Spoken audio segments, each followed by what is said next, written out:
¿Cómo ha evolucionado la situación de los trasplantes de órganos en medio de la pandemia? Hemos ido haciendo un seguimiento en el último tiempo. Lamentablemente ha caído en los niveles más bajos de los últimos 7 años, pese a todos los avances que habíamos podido celebrar en temporadas anteriores. Vamos a conversar de esto en detalle junto a Álvaro Compatti, presidente Sociedad Chilena de Trasplante. Álvaro, ¿cómo está? Hola, ¿qué tal? Muy bien, todo bien. Bueno, justamente la noticia que nos ha lamentado de leer en estas últimas horas es que han caído los trasplantes de órganos a los niveles más bajos en 7 años. ¿Qué nos puede decir al respecto de eso? Bueno, nosotros ya habíamos conversado en abril y un poco esto ya lo habíamos adelantado, que era una gran posibilidad. Los trasplantes, como dije en esa oportunidad, no están ajenos a lo que pasa en el resto de la salud y en el fondo en Chile ha ocurrido lo mismo que ha pasado en otros países, en los cuales el número de trasplantes ha bajado de manera drástica. Nosotros esperamos que sea algo transitorio y se pueda retomar en algún momento la actividad de trasplante. Eso Ahora, esperamos. para entender más o menos la magnitud, ¿cuántos trasplantes tenían normalmente hasta esta fecha? ¿Cuántos llevamos en este año? Creo que el año pasado, a esta misma fecha, habían cerca de 360 trasplantes en general y este año la mitad, 180.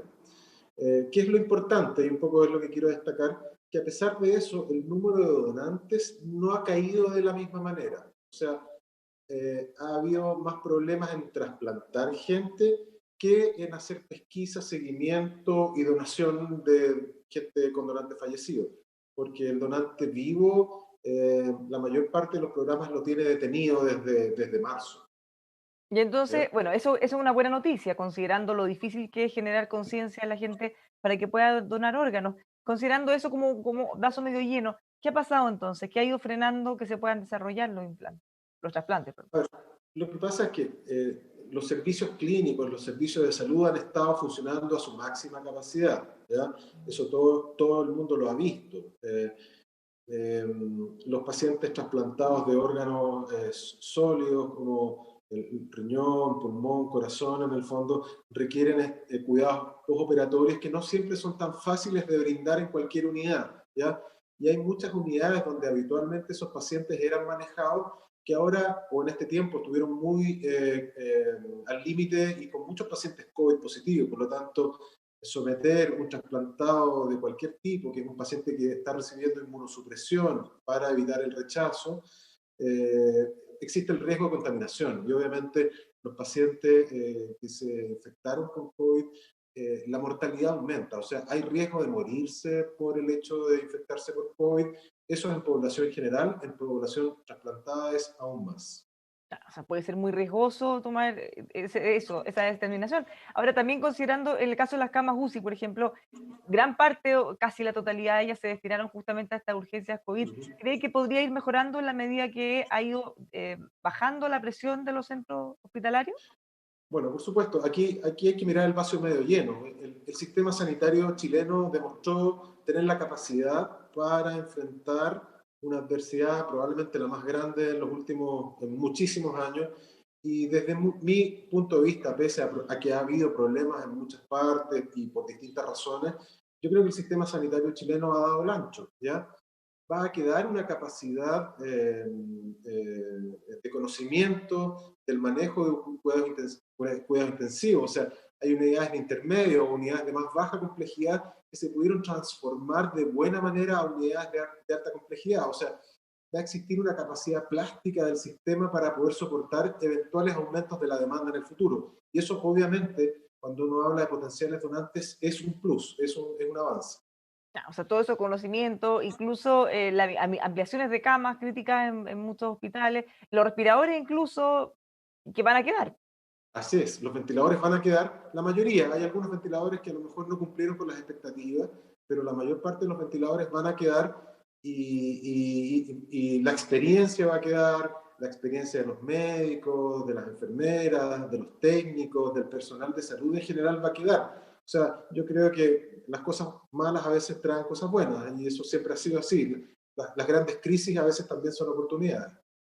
Vamos a aprovechar entonces en esta oportunidad. Ahora, una cosa es la que usted nos comentaba, lo riesgoso que es exponer a estas personas que van a recibir un trasplante en medio de otros enfermos con COVID, que puede ser muy crítico. Pero ¿qué pasa también con otros problemas como las cuarentenas, los cordones sanitarios? ¿Han hecho también eso más complejo o no necesariamente? Eh, claro que sí, por eso hay pacientes que en el fondo en el norte de Chile no existe capacidad para hacer trasplantes. O sea, todos los pacientes del norte de Chile tienen que viajar a Santiago, ¿ya? Y por lo mismo también hubo un problema en trasladar, en disponibilidad de aviones, etcétera. Y nosotros, en la medida que la pandemia mejore las expectativas, nosotros también esperamos que el traslado de los pacientes se pueda hacer de mejor manera, ¿ya? Hay muchas cosas que hacer, ¿ya? Hay centros que estamos tratando de abrir. Yo trabajo, entre otros lugares, acá en el Hospital Sotero del Río. Eh, yo, Nosotros hemos trabajado con una unidad distinta al intermedio médico habitual, con la idea de entrenar a la gente y hacerlo en una zona que sea ojalá libre de COVID. O sea, tratar de segregar a los pacientes y no exponerlos al contagio intrahospitalario, que obviamente es un riesgo. Y nosotros esperamos hacer eso a la brevedad, con la idea básicamente de ofrecer este tratamiento a nuestros pacientes que lo necesitan. Ahora, justamente, usted nos menciona que hay lugares que no se pueden hacer trasplantes, no tienen quizá la infraestructura o los médicos. ¿Cuáles son los impedimentos? A ver, primero, en Chile hay programas establecidos que tienen el personal, la capacidad y el conocimiento. Las limitaciones en la actualidad son más bien físicas, de infraestructura física. Por eso, las clínicas privadas, en la medida que ya ha cedido la presión sobre ellas, han podido habilitar espacios en los cuales pueden tener zonas libres de COVID. Y esto ha sido más difícil en los grandes hospitales, porque obviamente todavía hay zonas de Santiago y de Chile que siguen bajo la presión de la infección, ¿ya? Y Mm. también sabiendo que en algún momento puede volver una nueva ola. O sea, en este momento nadie tiene una bola de cristal para saber qué es lo que va a pasar en el futuro, ¿ya? Claro. Pero hay necesidades que hay que seguir satisfaciendo, y nosotros creemos que tratar de habilitar de manera segura zonas para poder hacer trasplantes es posible. Ahora, ¿usted ven normalmente, sacando la pandemia también, mirando el marco general, ven muchas diferencias entre la región metropolitana y el resto de las regiones? ¿En qué cosa? ¿En salud? No, en general en temas de trasplantes, la necesidad o en el hecho de tener que viajar, por ejemplo. Bueno, obviamente todos sabemos que Santiago y la zona metropolitana concentran una cantidad de recursos que es importante por ser una zona densamente poblada. Durante los últimos años también ha avanzado un proceso de regionalización. Hay que saber que en Concepción hace algunos años solo se hacía trasplante renal, en la actualidad se hace trasplante hepático. También abrieron hace poco un centro de trasplante cardíaco. Nosotros, yo y personalmente el resto de los miembros del directorio y la sociedad, también hemos trabajado para expandir el trasplante hacia el norte de Chile, donde lamentablemente no hay centros en donde se pueda hacer. Pero eso es un proceso evolutivo, es algo que lleva tiempo, también requiere el esfuerzo de los clínicos, de los médicos, del personal de salud, pero también requiere un esfuerzo de los directivos y de las políticas de salud. ¿Y qué pasa en el sur? Se está trabajando. Yo tengo la esperanza que en los próximos años en el norte de Chile se puedan abrir al menos centros de trasplante renal. El trasplante renal es el más común, es donde hay mayor pacientes en espera por un trasplante, hay cerca de 2.100 pacientes esperando por un trasplante. Muchos de esos pacientes de Antofagasta, de La Serena, de Coquimbo, tienen que viajar a Santiago para hacerse trasplante. El trasplante renal técnicamente no es un trasplante tan complejo, por lo tanto, en la medida que la gente se pueda capacitar, es una herramienta que se puede obtener y se puede avanzar en ello. Ya, pero ¿y en el sur? ¿En el sur están mejor que en el norte? En el sur, el sur es más poblado que el norte, por lo tanto, hay grandes zonas urbanas, Concepción, toda la zona de la octava región, hay centros, hay programas de trasplante en Temuco, hay en Valdivia. O sea, el sur ha hecho su trabajo, probablemente por la lejanía y por la poca densidad poblacional. La zona austral es la que más tiene déficit en eso, pero ha ido superando eso mediante la mejoría de la conexión de esas zonas, ¿ya? ¿Tienen proyecciones ustedes respecto a cuándo podríamos ya comenzar a retomar la actividad, por lo menos como en el último año? A ver, yo creo Imposible. esa es como esa es la pregunta que nadie puede responder. O sea, Es la pregunta que todos nosotros, queremos la respuesta, aunque no se pueda responder. es que probablemente la respuesta ya todos la No hay. intuimos, en la medida que no haya vacuna disponible para, al menos para la población de riesgo. llegar a una completa normalidad va a ser muy difícil, ¿ya? Nosotros estamos en la sociedad científica, el Ministerio de Salud, los centros de salud, y estamos tratando de buscar la forma de volver a realizar una actividad relativamente normal. En eso le contaba yo, ubicar a los pacientes en zonas distintas, eh, evitar los flujos dentro de los hospitales o las clínicas donde haya posibilidad de contagio, hacer testeo a todos los pacientes. La capacidad de laboratorio ha sido notable en Chile. O sea, nosotros había que entender que hace unos meses atrás la PCR para COVID se hacía solamente en unos laboratorios y ahí no sé cuántos son los centros en los cuales se puede hacer. Ya está disponible en casi todos los hospitales. Ya existe una gran experiencia. Por lo tanto, hay cosas que obviamente estamos mejor parados que hace algunos meses y un poco tenemos que aprender a utilizar esa capacidad ya montada para beneficiar a nuestros pacientes. En términos prácticos, una pregunta que quizás hacen muchos es cómo lo hacen, porque bueno, hay listas de pacientes que están en espera, pero tienen distintos niveles de gravedad, dependiendo también del órgano. ¿Cómo están manejando eso? Porque hay casos que son mucho más urgentes, yo creo que quizás pueden esperar un poquito. Así, bueno, como dije, el procuramiento y el seguimiento de los donantes fallecidos ha continuado. Ya ha habido donantes, ya ha habido trasplantes, fundamentalmente en casos de mayor urgencia. Es así como el trasplante hepático no se ha detenido en muchos centros. Ha bajado mucho el trasplante de pulmón, ha bajado mucho el trasplante cardíaco, pero eventualmente pacientes en urgencia, pacientes que se pueden morir si no se trasplantan, se ha seguido trabajando y se ha intentado realizar el trasplante. El riñón, las urgencias vitales Tenemos un son mucho pequeño menores. problema en la conexión. Vamos a ver. ¿Aló? Ahí sí, ya está de vuelta. Ya. Quedó en que se habían seguido haciendo. Se había seguido haciendo y obviamente se han realizado las urgencias, ¿ya? Pero el trasplante renal, que es la lista de espera más grande, la mayor parte de los pacientes no se van a morir instantáneamente o no tienen la misma urgencia que un trasplante de corazón, un trasplante hepático. Muchos pacientes están en diálisis.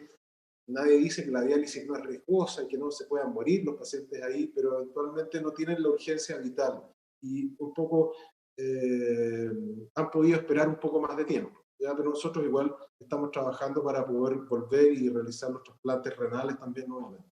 Ya, pero lo importante es que en los casos de urgencia la gente puede tener la tranquilidad de que se La, sigue la urgencia trabajando. se ha mantenido, la urgencia se ha mantenido. O sea, ahí uno tiene que poner en la balanza el riesgo de contagio, el riesgo de infección, y si el riesgo de muerte es mayor, obviamente uno siempre opta por la solución que pueda salvar a las personas. Álvaro, hablemos de innovaciones, porque bueno, estos son temas que siempre se están estudiando en todas partes, en nuestro país también. ¿Qué cosas le han llamado la atención en estas materias que se están desarrollando en Chile en el último tiempo? En relación al COVID o al trasplante. A los trasplantes.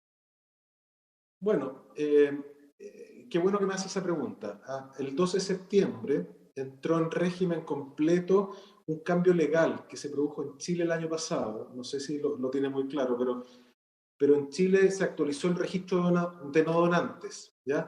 Un tiempo atrás hubo toda una polémica porque había un registro de no donantes que no era efectivo y que llegaba a cerca de 4,5 millones de personas en que fueron a cambiar el carnet y la verdad es que no hubo mucha reflexión y mucha gente quedó en ese registro como donante.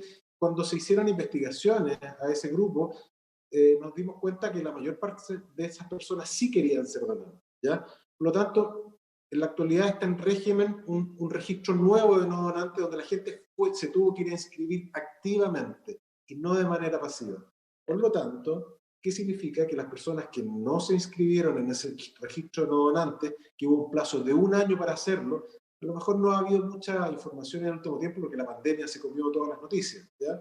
Pero en la actualidad tenemos un registro de no donantes que es efectivo, ¿ya? Y por lo tanto las personas que estén en ese registro no van a donar, no se les va a hacer solicitud de órganos y ahora viene un cambio de paradigma. Cuando haya una persona que esté en muerte encefálica, o sea, que esté fallecida y sea un potencial donante, el acercamiento de los equipos de salud ya no va a ser la solicitud de órganos, sino que va a hacerle saber a la familia la voluntad de donante de la persona, ¿ya? O sea, nosotros ahora ya no vamos a pedir órganos, vamos a decirle a la familia, su familiar es donante. Él en vida quiso ser donante, por lo tanto nosotros queremos que se respete su voluntad y esperamos que la familia también siga esa línea. Pero eso es muy relevante porque en muchas ocasiones ocurría que incluso la persona queriendo serlo, era la familia la que se ponía después. Así Eh, es. y finalmente eso, bueno, terminaba perjudicando no solo la voluntad de esa persona, sino que también quienes pudieran haberse beneficiado y seguir viviendo gracias a él.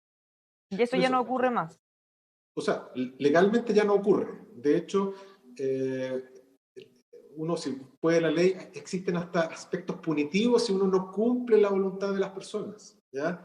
Así que si usted me pregunta de innovación, yo creo que ese es el cambio más importante, sobre todo en legislación en los últimos 10 años. O sea, va a haber un cambio en la manera de enfrentar la muerte, los cuidados de vida finales y la solicitud de órganos que ya cambia por un hacer respetar la voluntad de la persona.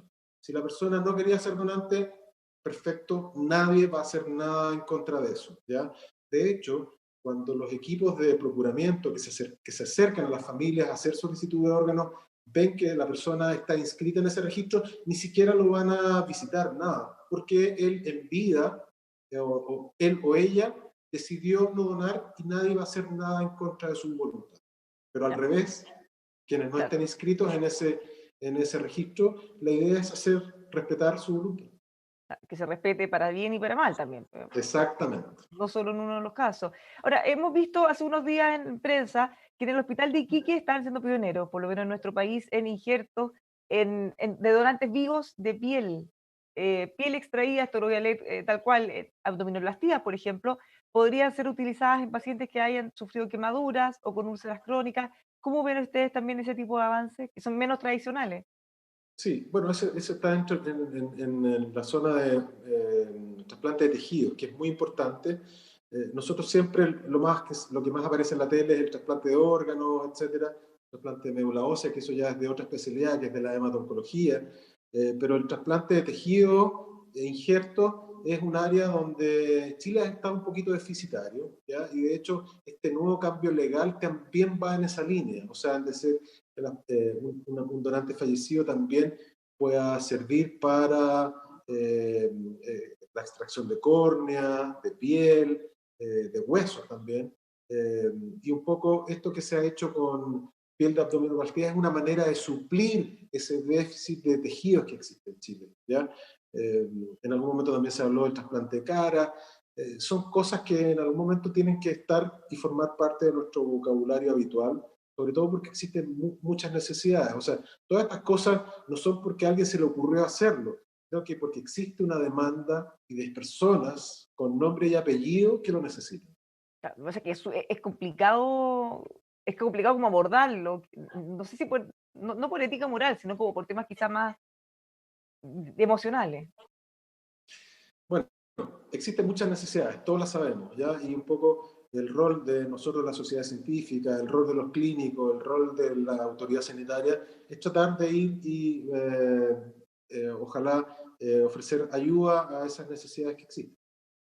Muchísimas gracias por haber conversado con nosotros. Nos quedamos atentos a ver si se pueden ir retomando poco a poco las mejores cifras que teníamos en el año anterior.